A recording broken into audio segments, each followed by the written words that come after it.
Welcome to the Lava Academy podcast, your monthly dive into the world of volcanoes, lava, and the forces that shape our planet.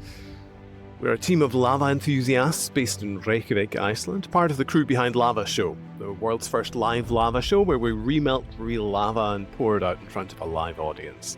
But this podcast is where we go deeper into the science, the stories, and the people behind the eruptions. Each month we'll bring you interviews with a range of guests, from leading geologists and volcanologists to locals who've witnessed eruptions up close, covering everything from the science of how volcanoes work and the tectonic forces shaping Iceland, to the ongoing activity on the Reykjanes Peninsula, historic eruptions, and the ways in which volcanic events impact people and communities.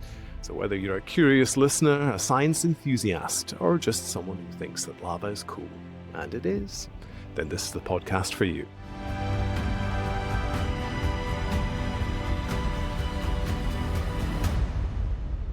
Welcome back to the Lava Academy podcast. I'm your host, Ian MacKinnon, a former primary school teacher from Scotland, now living in Reykjavik and playing with lava for a living. And I don't have a co-host with me this episode. I'm doing things slightly differently, and that's because we've got a little bit more of a kind of intimate chat going on here. So I think we'll just go right to that right now.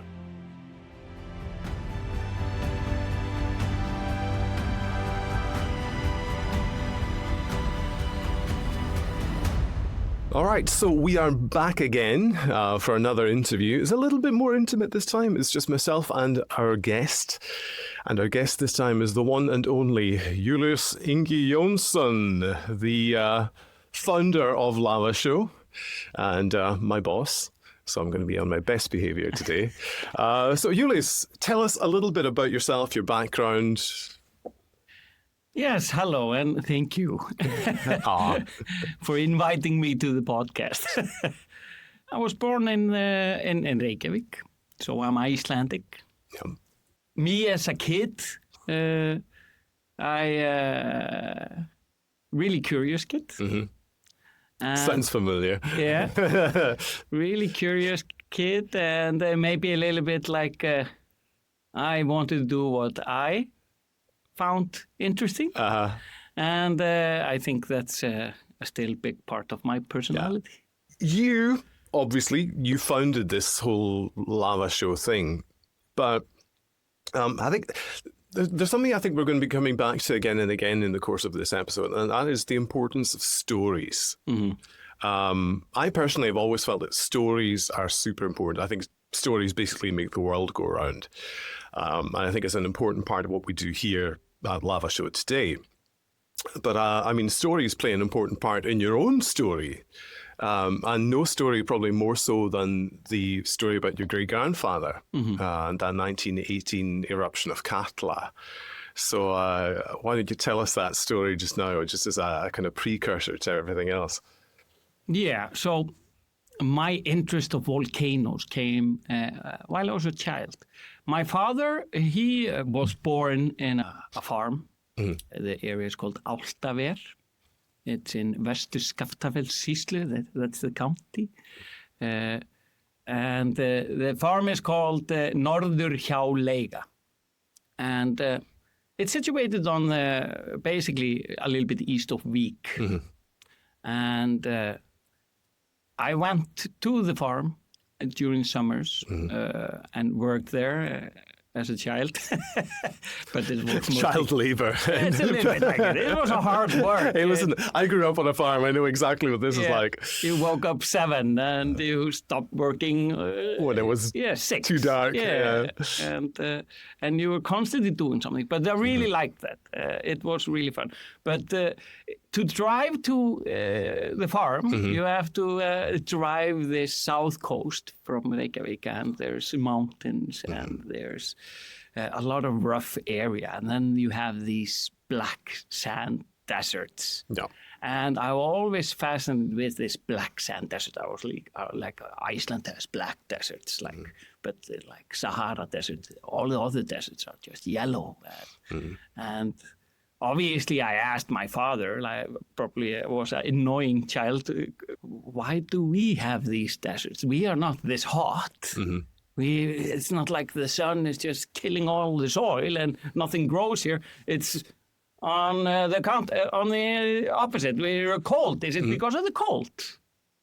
And he said, no, this is not because of the cold. This is all lava. This is all ash, the sand. I was like, okay, but where did it come from? And why is there no vegetation? And he told me then that there's a volcano underneath the glacier that explodes now and then these massive glacier floods come and they take out everything, all roads, all vegetation, all bridges, all houses. It wipes it out and leaves this black sand desert behind. First it's like muddy with icebergs all over the place, then they melt, and then the fine ash, it flies away, and the bigger sand grains are staying. And I thought it was incredibly fascinating. It made me also really a little bit afraid driving that road, because I was always looking at the volcano. I was like, is it going to go off? Hopefully it doesn't erupt right now. So it was like this, I got a real respect of Katla, the volcano, and he was referring to Katla. And then obviously I started asking about the volcano, when did it erupt last time, and how often, and is it dangerous, how does it affect the farm site? And then he told me it affects the people a lot, and we are always conscious about the volcano, Katla. And he then told me a story of my great-grandfather. Last time when it erupted, it was in 1918, and my great-grandfather, Jón Gíslason, he was actually gathering their sheep up in the highlands in the roots of Katla, because Réttir. It's réttir, and here in Iceland, all our lamb or sheep is basically organic. In the summer, we just let them be in the countryside, and they go up in the mountains and they eat mountain grasses, and they're just left. And they have this system. They have they mark them in the ear. We have that ourselves. All the farmers, they go with the sheep, and they go up into the mountains, and in the end of the year, they all go and collect them on horseback riding and walking with long sticks. This part of the story is very familiar to me, because again, I grew up in sheep farming country. You know, we would always let the sheep out onto the high ground, onto the moors, all through the summertime, but we'd bring them back in closer to the houses in the wintertime. However, you folks would actually go one step further. You actually bring them physically indoors during in the winter. Yeah, we have to. From October onwards to about, May? Yeah, we have these Fimmvörðuháls, which is called sheep houses. And obviously it's too cold and windy to have them outside in the wintertime. And they, the first design of the farmhouse, the bottom floor was actually where they kept their sheep, because they used it at the heating during the winter. So it was like a smart idea, having the sheep on the bottom floor. You slept on the second floor, all the heat from the sheep came up and heated up the building. But the smell probably also came up, so it's not ideal. So that's why I think geothermal energy was a good innovation for Iceland.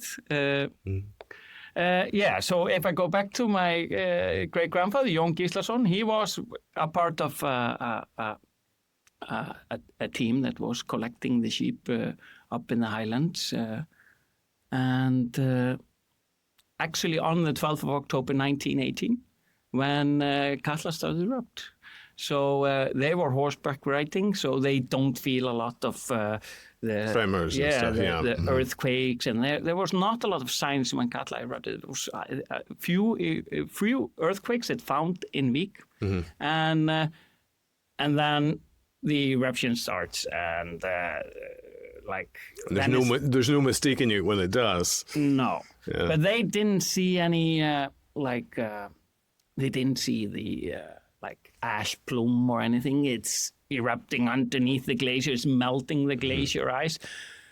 But they saw the glacier flood when basically Katla is a massive volcano under a massive glacier. The glacier Fimmvörðuháls, which is underneath, it's around 700 meters thick, which is massive. And Katla is, the crater is like a big bowl. And it starts melting the ice underneath, and the water builds up, but at one point the pressure releases, and then you get this massive flood all in the same time, like bigger than all the big four rivers in the world combined, the water flow, with massive, like icebergs and stones and almost mini mountains that come with the flood. Yeah. And they just saw this coming towards them, and they like had to run for their life. They were on horseback right now. They just made the decision like, we have to go to this area because that's a high point of where we are. And water obviously wants to go the most efficient way from the mountain to the sea. So they just escaped the glacier flash flood. And to give people a concept of how big this is, I know because this is one thing that I actually do mention quite often during the shows.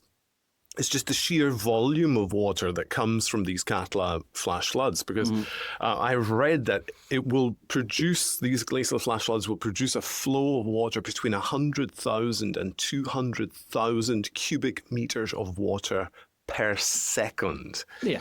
Which is just... Yeah, you can't really... It's like 80 Olympic swimming pools per second or something like that. Yeah, it's just so insane. Much you cannot comprehend. You cannot put this in... So this must have been an absolute wall of water just coming hurtling down towards them. And the idea of that coming chasing behind you is just terrifying. Yeah, and imagine like this is a tsunami that comes from inland to the sea, not from the sea. Not the other way around. Yeah, it's a little bit different. And obviously in 1918, they didn't have any cell phones or they didn't have internet. So it's not like we have the government like monitoring everything and like giving out warnings and stuff like that. So they were like, they've heard obviously stories about Katla erupting. The last eruption of Katla was 17 something.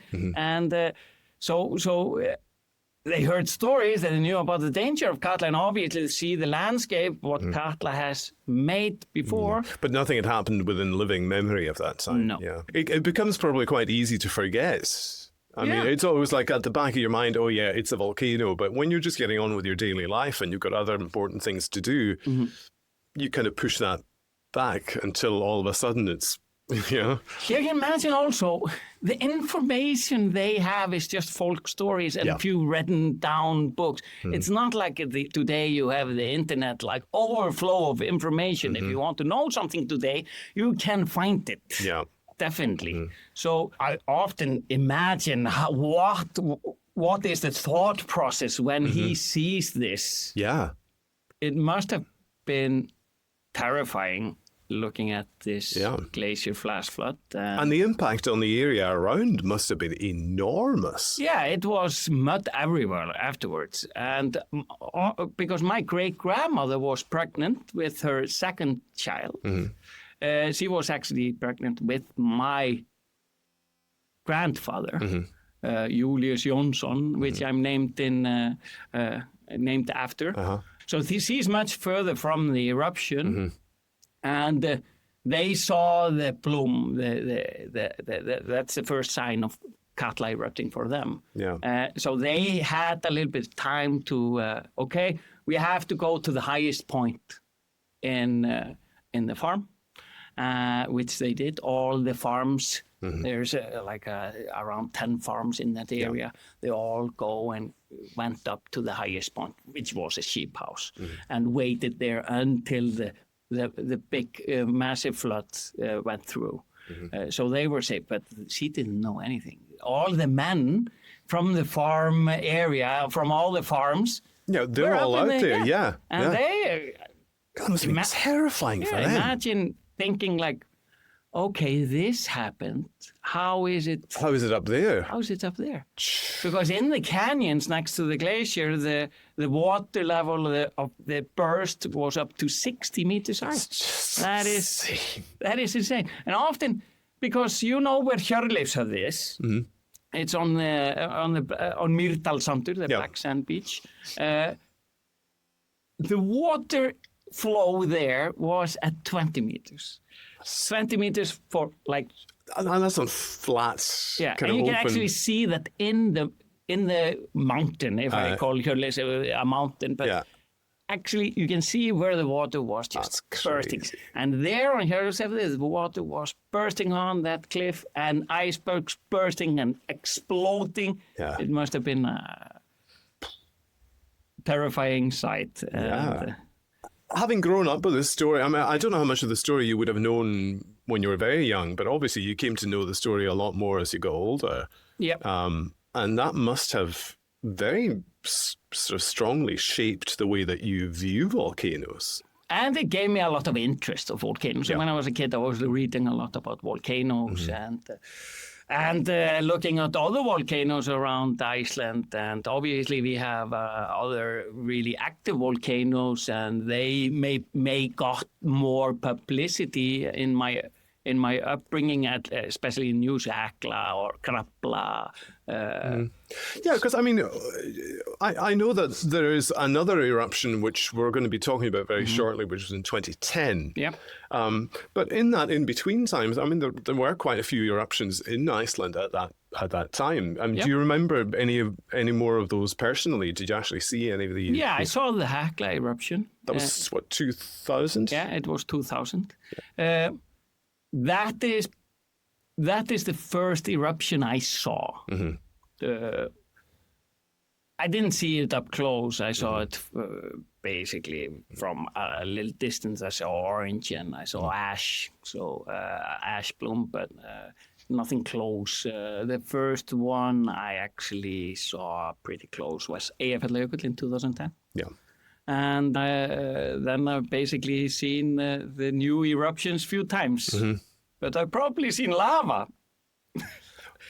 I'm probably a top 10 in the world seeing molten lava. Not just seeing it, but I mean, in terms of the number of times you've actually handled molten lava, you're probably the number one in the world. There probably isn't a human being on the planet who's handled lava as often as you have. We're probably in the top 10 list. Yeah. We both. Both of us, yeah. That's certainly true. It's a strange claim to fame, but there you go. We've talked about 2010 very briefly there, so let's go to that. So we're talking here the eruption of Eyjafjallajökull, but not so much Eyjafjallajökull as everybody heard about it, but there was actually kind of the early phase of that eruption that you witnessed up close and personal. Can you tell us about that? This is Fimmvörðuháls. Yeah, that's basically what I was talking about. I put this a little bit together, but this is two separate eruptions. This Fimmvörðuháls eruption erupted around 3-4 weeks before Eyjafjallajökull, and that was a fissure opening. Not under glacier. It happened on the mountain ridge between Eyjafjallajökull and Mýrdalsjökull, the big glaciers on the south coast. So you could actually go up to the glacier and you can see the eruption. Yeah. And it was a small fissure eruption. It was not as accessible as the recent eruption. I was going to ask about that actually, because I mean the 2021 and onwards eruptions, they were very accessible, really. So I think most of the population of Iceland headed out there at some point or another. Fimmvörðuháls slightly less so. So what was the process of actually getting up there? Like, how did you actually have to?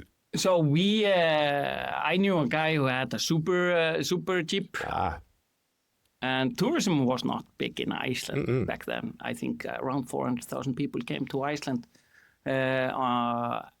In 2010 annually, and it was growing up to that was it was slowly growing up till 2010. So yeah, basically a super truck drive up on Mýrdalsjökull glacier and from there to the fissure. Okay. So.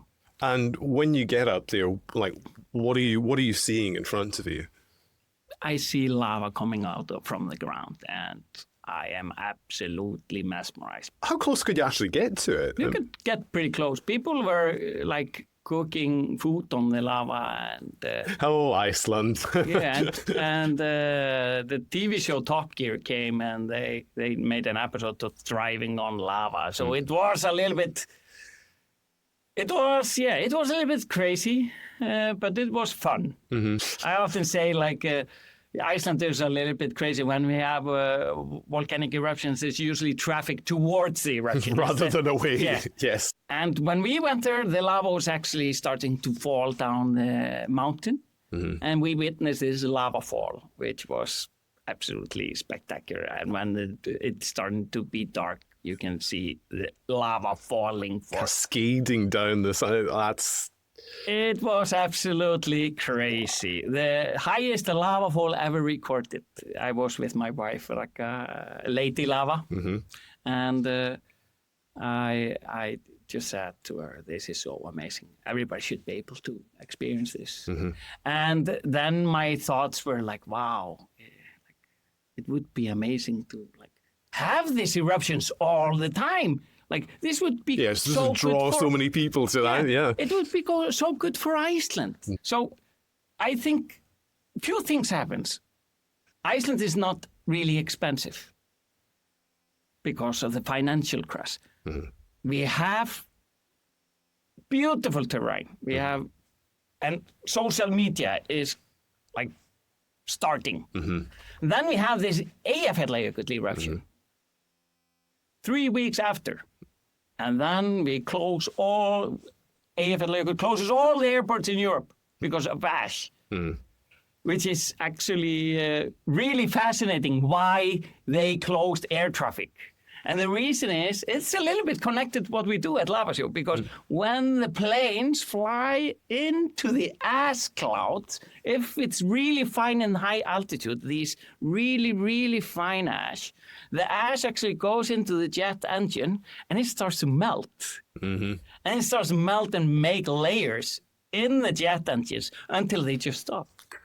But then, often they glide and the lava starts to solidify, break, and all of a sudden they will go on again. Oh. The only airport open in Europe was Keflavík Airport in Iceland. I think it's really funny. So you're standing there at this kind of like really emotional, kind of powerful moment, looking at all of this stuff, and then your business brain kicks in. Yeah, and I was more thinking of for Iceland. Mm-hmm. And I think the first thought was, this would be great for Iceland to build up from financial crisis. And I said to my wife, like, could you replicate this in a safe area? And I just had the thought, why not just melt lava and pour it? Like, why not just heat it enough so it remelts? It's molten. Mm-hmm. The earth melted it in the first place. Yep. And then I thought, and then you can pour it in front of people and then explain Iceland and tell them how the lava solidifies and basically have a really entertaining volcano show or lava flow show or where you can actually just do this. Mm-hmm. But this was in 2010. Mm-hmm. I was working for, I was a brand manager at this time for the Coca-Cola company here in Iceland. I thought it was a spectacular idea. I didn't know if the market was ready for it. Aside from anything else, there's also the practicality aspect of it. It's like, well, how in the world do you even do this? I didn't even think of that. Yeah. I just thought you can melt lava, definitely. Mm-hmm. It's molten in nature. And I just thought it would be a cool thing to do. No. But then just times move on. I did other things. So we didn't act on it in 2010. It was just a thought. So how then did it come to be that the Lava Show eventually opened up down in Vik? There's a pretty significant gap in time between those two events. Yes. It's not that much. Time flies. Yeah. Was it 8 years? Yeah, 8 years. So we had 2 kids at the time, in 2010, 2 boys. And we decided to move to Denmark. We started there for 2.5 years. And in Denmark, we got a little bit of... our boys were not really adapting really well in the kindergarten. Like most Icelandic kids had developed the Danish, at least the bare minimum, just understanding and Danish after half a year, but they were not picking up Danish. So they went into like a diagnosis phase, and then we got our oldest son was basically diagnosed with autism, and that was a big shock for us. Yeah. We associated the autism a little bit just like a poster, like the stereotype. Yeah. Like Rain Man and stuff like that. We're like, no, our boy is nothing like that. And we went through denial and anger and sadness and all these phases. Yeah. I'm a little bit of a maximizer. When I have a problem, I have to know everything about it. And I started reading everything about it. And I read almost everything I found about autism. I said to Raka, if Jónakus has autism, then Victor Ingi has it too. I'm absolutely sure. And later, he also got diagnosed with autism. Yeah. And it's obviously really, really a shock. But then you come to that point that the diagnosis, like I often say this, when you get the diagnosis, you are, what do you call it, like mourning your perfect kid future. Yes. Because you see, he's going to do this, he's going to be really good in football, really popular, he's going to go to university and have a great job. You're like, that is all unclear. Yeah. And this was a problem I could not solve. I had to accept this. I could not fix this. Yeah. I had to live with this. And then I just got to the point that, why am I letting the diagnosis having effect on my boys? They haven't changed, and I love them exactly like they are. Now the project is more maximizing their potential in the future. Yep. And that is basically how I was able to go forward. So it was a big year. And then we studied there for 2 years, finished our masters, and came home. And my former colleague at Coca-Cola, he called me and asked me if I wanted to try the telecommunication market, and asked me if I wanted to work with him. And I said yes. But then there was a merger and another merger, and all of a sudden I felt a little bit stuck. I'm doing the same thing, and I needed something more. And I talked to then me and Raka at one point when I was getting really tired and starting to look around. I felt I was not doing my passion. I was just clocking in. I was not following my passion. But that was also, we put our passion on hold because we were focusing on the boys. And me and Raka had a serious talk about but they have done so good. They have showed us real dedication working with their disabilities. And we should show them, give them an example that we follow our dream. Yeah. So we should not be afraid of that. So that changed our mindset a little bit. Okay, not just work, and try to build. We have to also be able to follow our dreams. So we were sitting at this cafe, Tíudropar, and then I go, what do you want to do? Mm-hmm. And I always had a few ideas, and then I tell her, remember when we went to the volcano? What about we melt lava? Mm. And we do this show, we do a lava show. And my thought was, yes, we melt the lava with geothermal energy. So the original energy is remelting the lava. It's like a cycle. Yeah. It's a perfect cycle. And we teach people about volcanoes. And it's basically like, it's our ode to lava. Mm-hmm. We love volcanoes and we can create it. And Ragga was surprisingly pumped after my pitch, and she was like, yeah, let's do this. Yeah.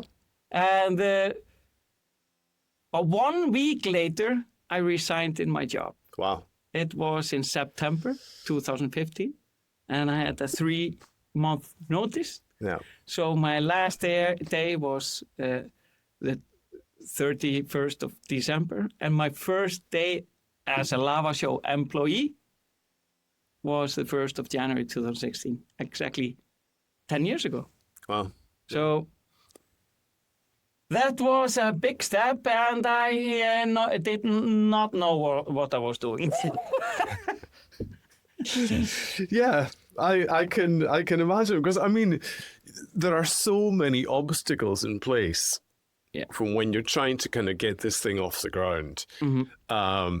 And I get asked about this quite often, actually. Mm-hmm. It's like, how in the world, how did they even get permission to do this in the first place?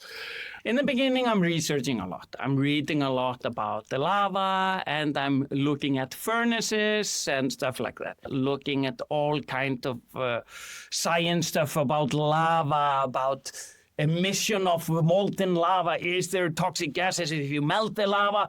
All kind of things that I thought, like, what could be a problem doing this?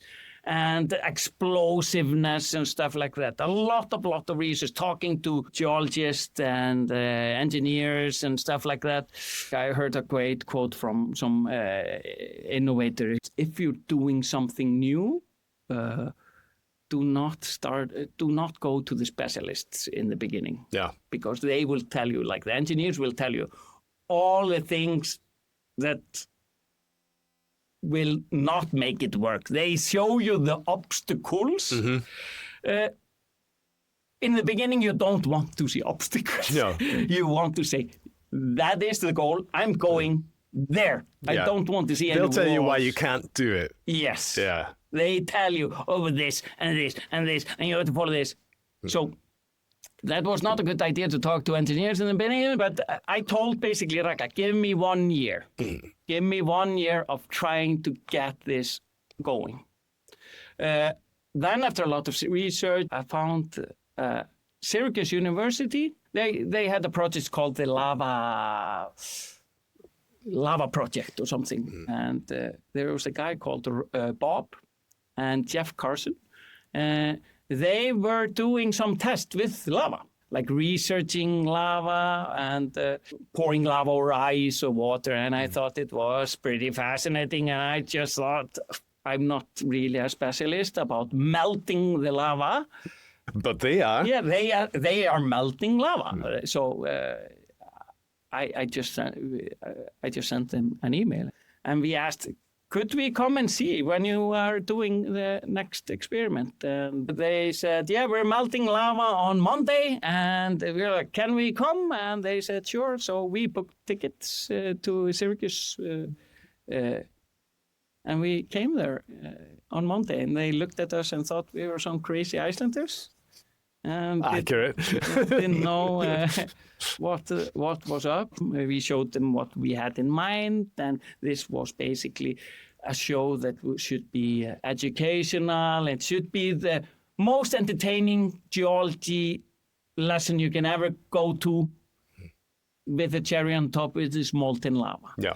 They said, "Oh, sure." And Bob, the artist person, and he was more into the furnace operating and stuff like that. And he became a part of the business, and was going to be helping us set up for the first setup. Yeah.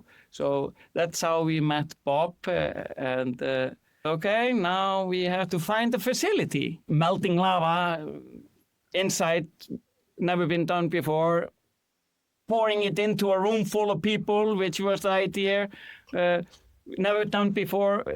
It is not easy to find a landlord that is crazy enough. And obviously we wanted to be somewhere in around the big Reykjavik area. Yeah. Where the most people are, or like everybody comes to Reykjavik, everybody flies to Iceland through Katla, and we were getting publicity. Oh, they want to melt lava, and I think many people thought like, oh, it's a good idea. It'll never going to work. Yeah. Because of everything, we were getting a little bit of traction in publicity. We got contacted by a couple. Ragnar and Hildur, and they had seen us in the media and knew what we were trying, and they wanted to buy a house, the old supermarket in the town of Vík. They want to try to rebuild their renting business as a part of that building. So they contacted us and told us, would you consider coming to Vík? And that's before they bought the building or anything.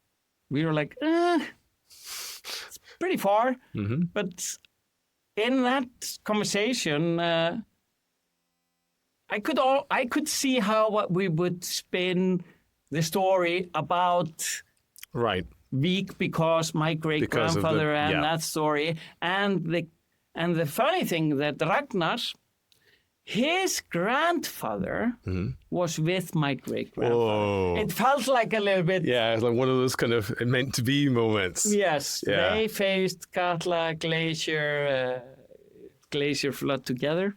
So we decided to join with Ragnar and Hildur and try to open Lava Show in a town that populates around 600 people on the south coast of Iceland.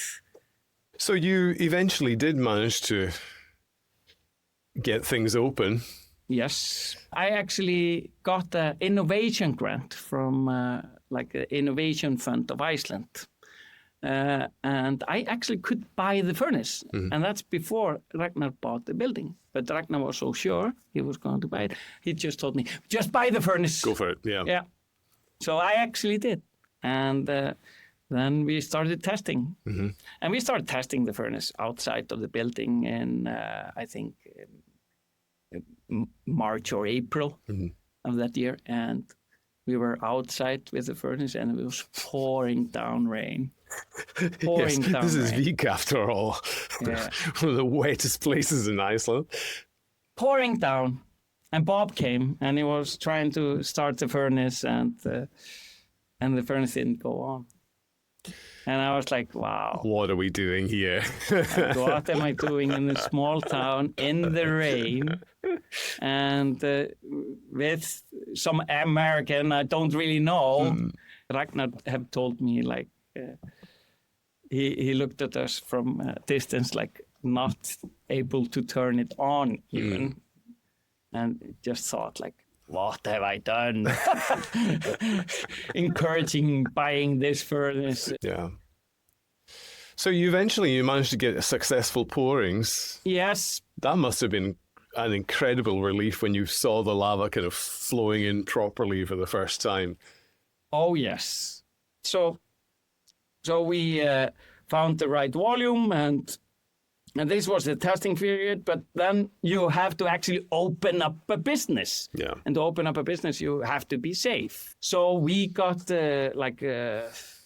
from the government, like work and safety, and from the health department, stuff like that. And I was extremely stressed because I actually called the work and safety and asked, like, what do I have to do to open? And it's like, you have to follow all the regulations that exists.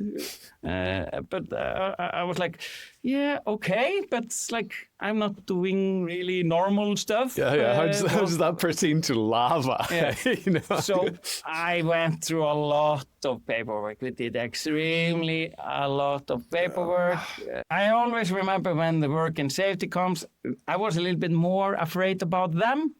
Because he had been really like, you will probably never open. He came personally himself. He was 6 hours at the site asking me thousands of questions. And then there was one complaint, and that was that it was not an emergency light in the freezing container that I actually rented. Wow. And then the first day of actually opening and have paid customers was the 1st of September. Mm. And the furnace broke. And Oops. Then I thought, no, this cannot be happening. Like, how sustainable can this business be if the furnace breaks on the first day of operating? It was a lot of learning curve, and it was. Yeah. There I learned everything about Lava Show. I was at the counter, I was the financial manager, I answered all the calls, and I was doing the shows, and sometimes I melted as well. It was a lot of hard work in the beginning, and obviously me living in basically Vík and like in Reykjavik at the time was... It took its toll as well. Yeah, absolutely. 2018, we opened. 2019 was really hard. I just heard the furnace running, and I thought, I'm basically just burning money. Because I could calculate like how many people I have to get to the show to make everything work, but we saw like it was building slowly, like word of mouth, people telling people about this. But like when you're selling something new, like totally new, like if you had heard of Lava Show like 10 years ago, you would have think like, oh, it's probably some video. We were losing money, and we had to talk to a lot of suppliers, like, can you please wait a little bit, we can pay this at this time. And then in 2020, we see all our numbers, like booking numbers, are great for 2020.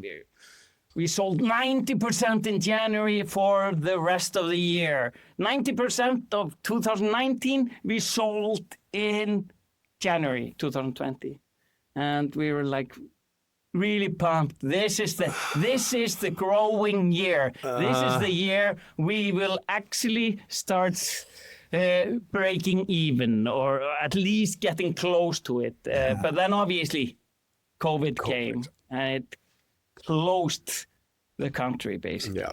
Everything just...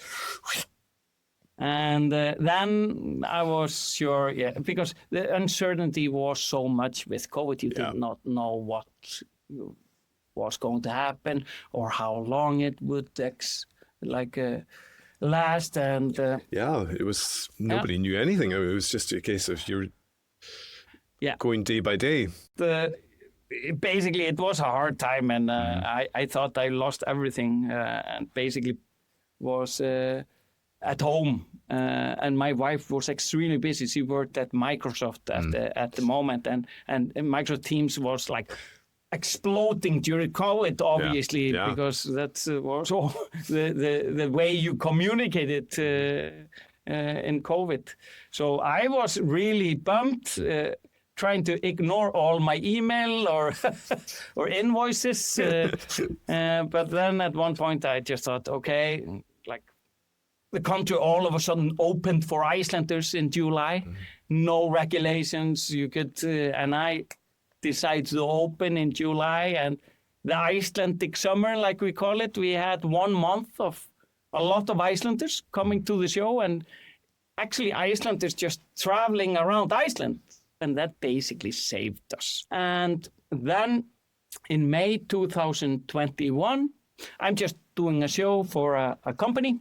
It happens to be one of that persons in there. He was the CEO of the company. He was quitting. His name is Birger.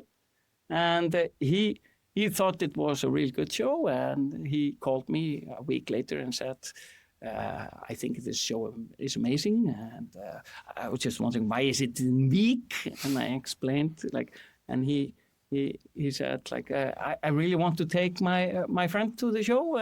Can I come next week? He came, and after that, he said, this is, I think this should be in Reykjavik, and I think this should be all around the world. We really like this. And would we be interested in getting finance? So we just thought I really wanted to get the investment in, because I wanted to make Lava Show safe. I want Lava Show to live. So we got them in, and the first thing on the menu was, or the to-do list was opening up a new show in Reykjavik, which we did a year later. Oh. And here we are. And that's now we melted so many thousands of tons of lava, and we got over 500,000 visitors from the start. And I never forget how thankful I was for the first customers. Actually, someone coming and buying something that you and your wife created. Yeah, I was really proud, and I was a little bit guilty in the beginning, selling something. I wanted just everybody to see, and I gave a lot of discounts in the beginning. My wife's like, "Stop giving discounts," but I never forget how I don't take any customer for granted. It's hard to get customers. It's hard to build up a brand. It is hard to make a concept that actually works, that people are willing to buy, to invest in, to give people value with a product. It's really satisfying, but I don't take it for granted, and I'm extremely proud. We have got so many customers throughout the years, and it really is. It's just the whole thing is just a story of, determination, pushing through difficult circumstances against the odds, which is, in a sense, that's the story of Iceland. Yeah. That is kind of funny. There's kind of a parallel there. Yeah.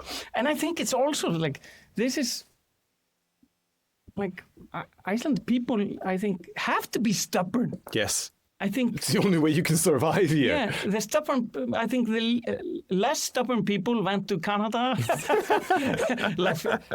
Really, why? Yeah. Why live here? Yeah, you have to be a little bit stubborn. Yeah, and especially when we didn't have geothermal heat or concrete houses. Yeah. It was cold, but then we didn't. We were not as money, so I think Icelanders are pretty stubborn. Yeah. And this volcanic thing, you think it really is very much tied into Icelandic identity as well. Yes, it is. I think if you think about it, most Icelanders are somehow connected to the volcanic activity of Iceland every single day, because we have geothermal power plants and the water or the electricity. So we are basically powered by our volcanic power, volcanic forces underground. And I think that is extremely cool. And I'm really proud as an Icelander that people had the foresight it's I think 80 years ago to go in this infrastructure project, building geothermal plants and harvesting the energy. It made Iceland, the living standards just went to the roof. So I'm really proud of the people that made those decisions. Again, innovation moving forward. Another parallel. Yeah. Okay, so we have gone for a really long time here, so we are going to have to wrap this up. Yes. But let's just kind of draw it right back to the very beginning there when we're talking about eruptions, witnessing eruptions and all that stuff. Just on a personal note. Yeah. Of all the volcanoes around Iceland that could erupt, if you were to be able to choose which one you see erupt, what would you go for? I obviously want to see Katla erupt. Like you have like a fearful respect for the volcanoes. You never want to wish for something catastrophic. Katla is dangerous and can disrupt a lot. But obviously, I would be a little bit disappointed if I don't see it erupt in my lifetime. I'm not asking it for happen, but like if some event like Lakagigar or Elgjá, like a massive like fissure canyons open, like a zipper through Iceland open. These biggest eruption that Iceland produces, that would obviously be something that would be extremely dangerous, but obviously I would be really fascinated to see that. So I would say, I have to say Katla. And it is funny to just even asking that question, because obviously, yes, you don't wish any harm to come to anyone or any place. But there is, and I guess that's kind of the story of Lava Show as well. It's this kind of combination of the fear and awe of the nature combined with our own fascination as human beings kind of coming together in that kind of situation. It's a little bit like when we have really bad weather in Iceland. I get a little bit excited, and I want to go and there's a little bit out and just see test how bad yourself. Is it. So, but obviously, if it's like devastating and harming people, or like people are getting killed or something, obviously you never want that. But I always, I have a little bit of a dream. It would be kind of cool being up on Hjörleifshöfði when the glacier flash comes and standing there and witnessing all the ice, like, slamming into the mountain. And it would be kind of cool. It would be extremely, extremely, like I would be afraid. But it would be... How much I've been talking about Katla and thinking about Katla, I think, Katla is up there. Yeah. Well, Júlíus, thank you so much for giving us your time today. That was fascinating. We could probably have gone twice as long easily. Maybe we should have a part 2. Yeah, you never know. Maybe we should do. Yeah, the Reykjavik side of things much more than in the second one. But anyway, thank you so much for coming and joining us. That was fabulous stuff. Thank you, Ian. You did a great job. Well, keeping you talking, that's not difficult.